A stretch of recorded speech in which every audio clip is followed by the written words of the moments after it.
Sir, నేను మాట్లాడచ్చా?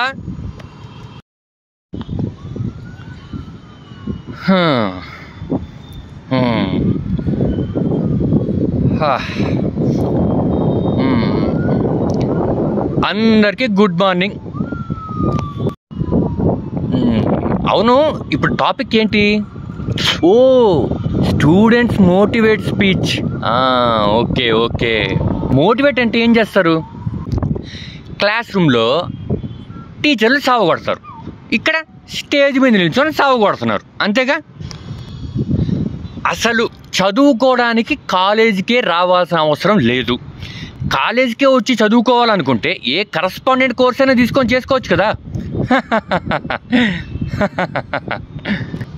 ఎంతోమంది friends అవుతూ ఉంటారు, వాళ్ళకి ఆ విషయాలు ఈ విషయాలు పర్సనల్ విషయాలు మాట్లాడుకుంటూ జనరల్ నాలెడ్జ్ గురించి తెలుసుకుంటాం. అసలు అఫ్కోర్స్ మేము క్లాసులు డుమ్మా కొడతాం. క్లాసులు డుమ్మా కొట్టిన వాళ్ళకి ఉన్నంత దమ్ము జనరల్ నాలెడ్జ్ ఇంకెవరికి ఉండదు. అరే బుజ్జి లేరా, అరే నిన్ను జగదాంబ సెంటర్లో వదిలేసి వస్తే నువ్వు ఏ బస్సు ఎక్కొస్తావురా? సమాధానం లేదు. వాడి పేరెంట్స్ అలా పెంచుతున్నారు మరి.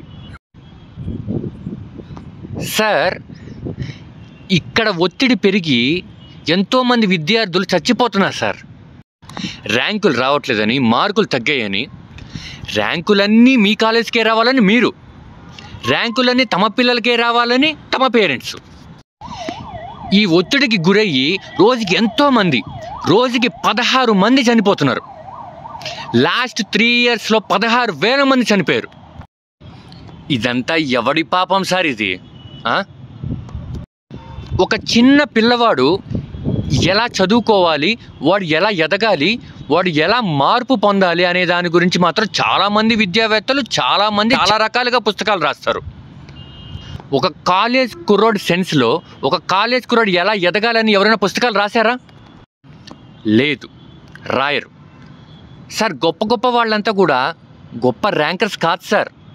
ఎందుకంటే ఫోన్ని కనిపెట్టిన గ్రహం బెల్, బల్బును కనుక్కున్న ఎడిసన్, కంప్యూటర్ని కనుక్కున్న చార్లెస్, నోబెల్ ప్రైజ్ ఘనత రవీంద్రనాథ్ ఠాగూర్, మదర్ టెరిసా, గాంధీ, సుభాష్ చంద్రబోస్, వీళ్ళెవరు గొప్ప ర్యాంకర్లు కాదు సార్. కానీ గొప్పవాళ్ళు అయ్యారు. ఎందుకంటే వాళ్ళకి ఇక్కడ ఒత్తిడి లేదు సార్, అందుకనే అయ్యారు సార్. ఎప్పుడెప్పుడో సిలబస్లు తీసుకొని వచ్చి అవి ఇప్పుడు దాకా అవే సిలబస్లు, అవే పాఠాలు, ఇక భావితరాలకు కూడా అవే పాఠాలు నేర్పిస్తూ ఉన్న చోటనే ఎందుకు సార్ ఒక్కడే ఉండిస్తున్నారు? ఇంకా మమ్మల్ని ఎదగనివ్వరా? రోజుకొక సంఘటన జరుగుతుంది సార్, రోజుకొక సన్నివేశం జరుగుతుంది సార్, రోజుకొక కథ జరుగుతుంది సార్. వాటి గురించి చెప్పండి సార్, వాటి గురించి పిల్లలకి చెప్పండి సార్. అప్పుడు ప్రతి విద్యార్థి ఎదుగుతాడు. ముందు మీరు మారండి సార్, ఆటోమేటిక్గా స్టూడెంట్ మారుతాడు. ఓకే, ఇప్పటికే చాలా బాగా లెక్చర్ ఇచ్చినట్టున్నాను, ఇంకా లేట్ అయిపోయింది, వస్తా.